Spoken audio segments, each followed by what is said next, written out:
చెప్పండి సార్, ఈ కేసులో మీరేమన్నా?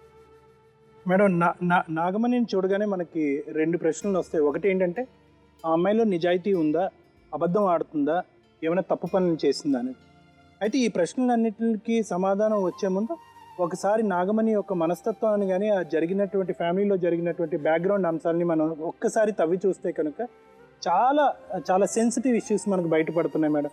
అంటే ఏంటంటే, ఒకే ఫ్యామిలీలో ముగ్గురు సూసైడ్ చేసుకోవటం అంటే, మీ అక్క 6 years బ్యాక్ సూసైడ్ చేసుకుంది. కారణాలు ఏవైనా అవనియండి అమ్మ, భర్తలు హింస పెట్టడం, అత్తగారులు హింస పెట్టడం, ఫ్యామిలీ డిస్టర్బెన్స్ ఏదన్నా. చెల్లి ఏమొచ్చి మొన్న రీసెంట్గా 2 months బ్యాక్ ఆత్మహత్య చేసుకుంది, ఆవిడ కూడా ఊరి వేసుకుని చనిపోయింది. మీ మదర్ ఏమొచ్చి 4 సంవత్సరాల క్రితం ఆవిడ కూడా ఊరేసుకుని చచ్చిపోయింది. ఇవన్నీ చూడలేక వీళ్ళ బ్రదర్ ఏమొచ్చి అతను ఎక్కడ తిరుగుతున్నాడో, ఏం తాగుతున్నాడో, ఎలా ఉన్నాడో కూడా తెలియనటువంటి పరిస్థితి. అంటే ఇంత భిన్నమైనటువంటి పరిస్థితి మనం యూజువల్గా చాలా అరుదుగా చూస్తాం, చాలా రేర్గా చూస్తూ ఉంటాం మేడం. ఇలాంటి పర్సనాలిటీస్ని మనం డిప్రెసివ్ పర్సనాలిటీ డిసార్డర్స్ అంటూ ఉంటాం, డిపిడి అంటూ ఉంటాం. ఇందులో ఏంటంటే ఇంపల్స్ కంట్రోల్ డిసార్డర్, అంటే సున్నితమైన మనస్తత్వం ఉన్న వాళ్ళు తీసుకునేటటువంటి నిర్ణయాలు కూడా చాలా తొందరగా తీసుకుంటారు అని అర్థం అనమాట. వెంటనే నెగిటివిటీలోకి వెళ్ళిపోవటం, అంటే వెంటనే ఏదైనా ఒక సన్నివేశం కానీ, ఒక మనిషి యొక్క తత్వం కానీ, ఒక పరిస్థితిని కానీ చూసినట్టయితే కనుక వెంటనే వ్యతిరేక ధోరణి తీసుకోవటం.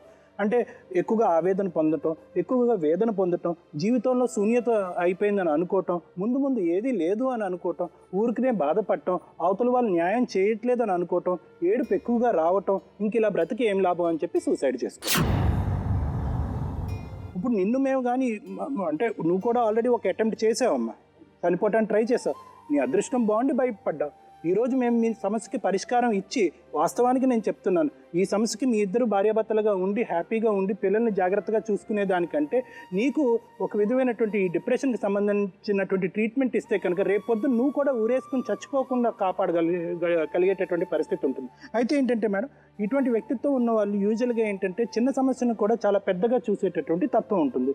వీళ్ళు యూజువల్గా 2 విధాలుగా ఉంటుంది. ఇదేంటంటే, ఎలాగైతే ఫ్యామిలీలో అందరూ కూడా తట్టుకోలేనటువంటి పరిస్థితుల్లో చాలా ఎక్కువ పెద్ద డెసిషన్ తీసుకుని చనిపోతున్నారో, అంటే ప్రతిదానికి చనిపోవటం అన్నది సమస్యకి పరిష్కారం కాదమ్మా.